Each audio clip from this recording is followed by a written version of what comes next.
conference this morning for two purposes. One, I want to inform the public, especially crime victims who may be being called by some of the attorneys who were dismissed on Friday, to let them know that official word from the Harris County DA's office does not come anonymously, and it generally comes in writing. And I would urge anyone who's been receiving phone calls as a crime victim to contact either me directly, as they have been doing, or to contact the lawyer in charge of their case if they have any questions.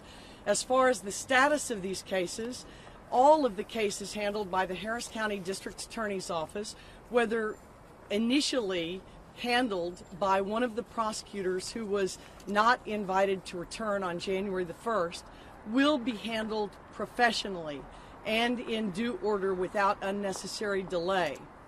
The reason I've called this press conference is because over the last 48 hours or so, I've been contacted by crime victims on multiple occasions, on my personal cell phone and at my law office.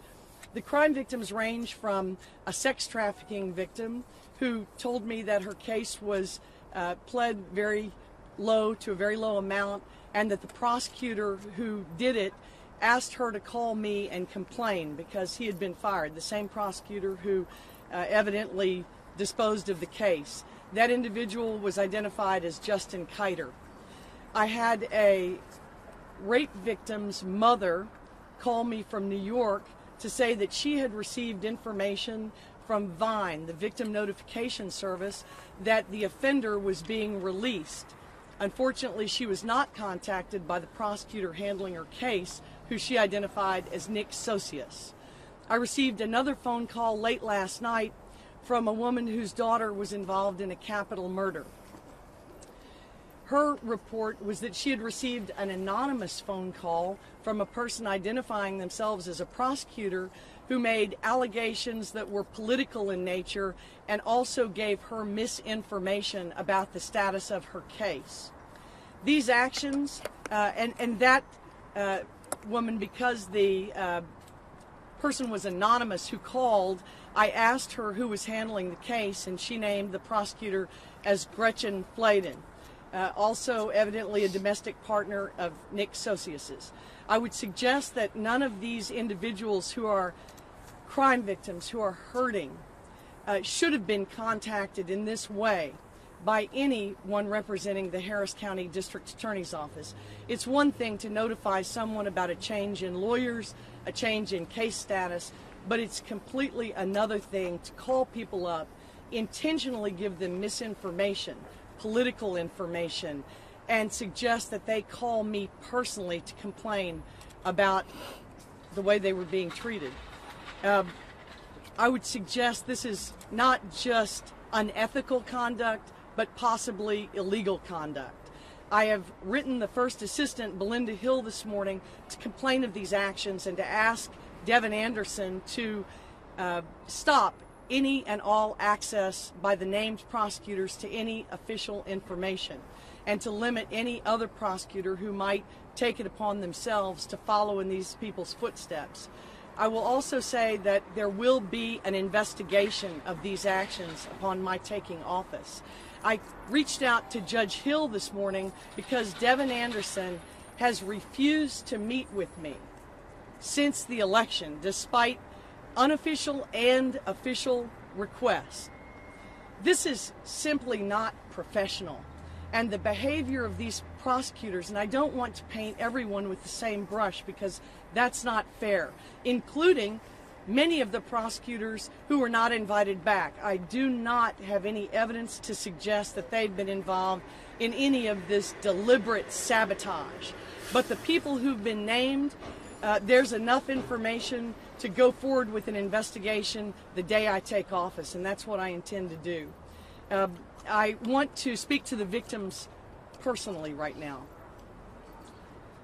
If you are a crime victim, while I am not in your shoes, I am here as the district attorney-elect to assure you that your case will be handled professionally, that it will be handled timely, and that I will personally meet with you if you have been the recipient of one of these calls and have questions, which I'm sure that you do. I intend to do that immediately upon taking office and as soon as possible. In the meantime, feel free to contact my law office or even my cell, as I know you've been given the number, because your case is important to me. I couldn't sleep last night. I haven't been this upset in a long time. The lack of professionalism and the deliberate sabotage, as it appears based on the evidence that I have right now, is beyond the pale. This stops now. Are there any questions? So, do you have any idea how far-reaching this is? How long it's been going on? I mean, since last Friday?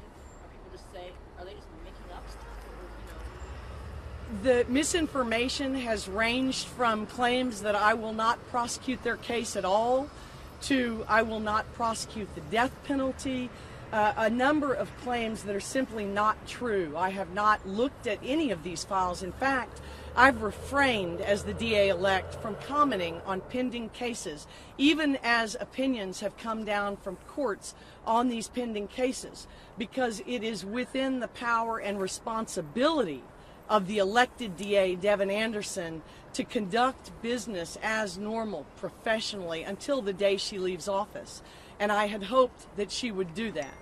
It appears that these prosecutors are involved in contacting victims and deliberately providing them information, misinformation, that upsets them. Several of these crime victims have sobbed. They've been distressed. It's a hard time of year for anyone who has been a survivor of a capital crime or sexual assault or sex trafficking. It's a very difficult time. And for anyone to have used them as pawns is reprehensible. And I will get to the bottom of it. and can you tell us about the illegal ramifications or the investigation of this? Sure. I think that the offense in the penal code of misuse of official information may apply. Again, I don't have hard evidence. I have a number of people who've called me.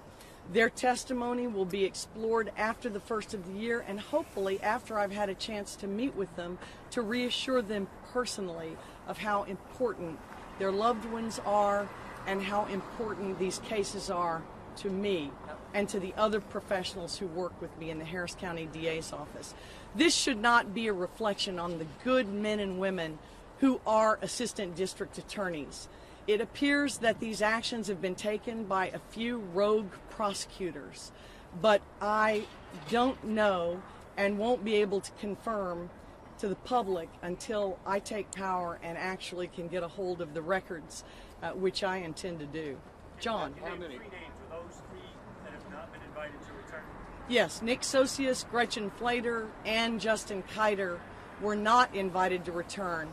And I'd like to discuss that a minute. Well, if you haven't confirmed that they actually have done something either unethical or illegal, should their names be out here on the table right now? I can only confirm that the victims have provided me those names as the attorneys in charge of cases and identified 2 of the 3 as people who personally called them. But I cannot confirm absent phone records or talking to those assistant DAs. Then why name them? You know, I name them because the evidence looks bad, and lawyers are expected to avoid the appearance of impropriety. And so I am not making a direct accusation. I am simply saying that they have been named by these victims. I will not draw any conclusions about their participation or their guilt until I've had a chance to see the evidence. But I know that at least one of the individuals has talked on Facebook on a local criminal justice blog about contacting murder victims personally to let them know that he was fired. And that was Justin Kiter. And the blog was Life at the Harris County Criminal Courthouse, authored by Murray Newman.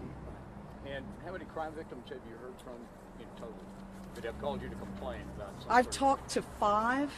and I have a message box full of additional victims.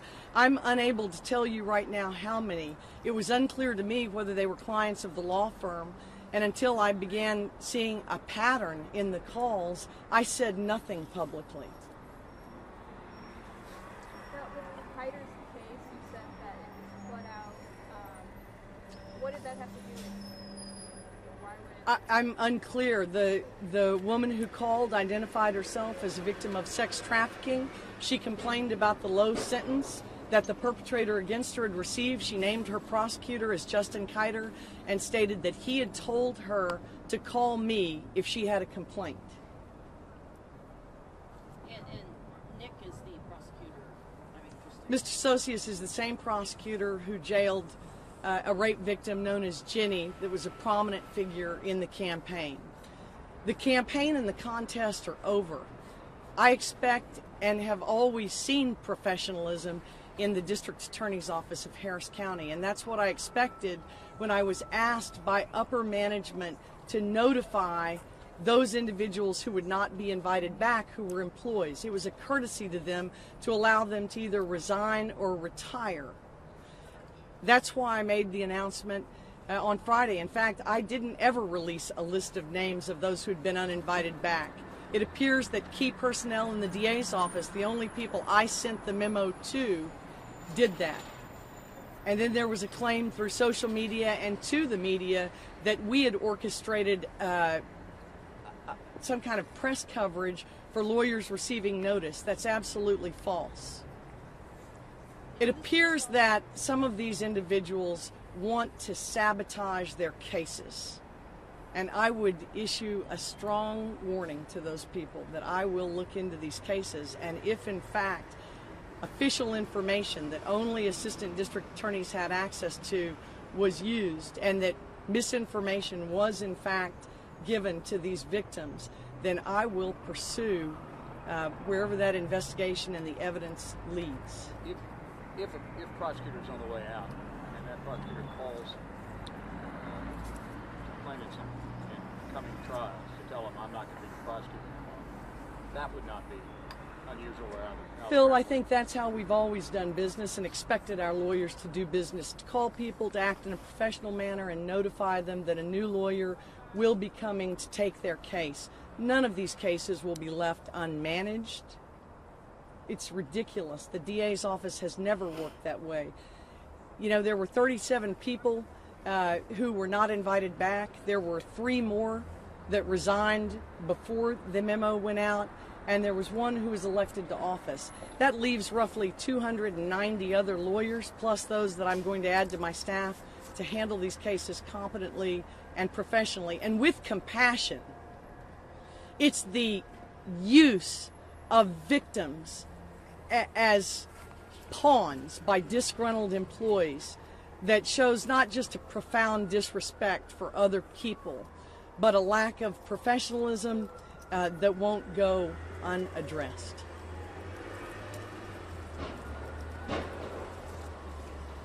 Thank you.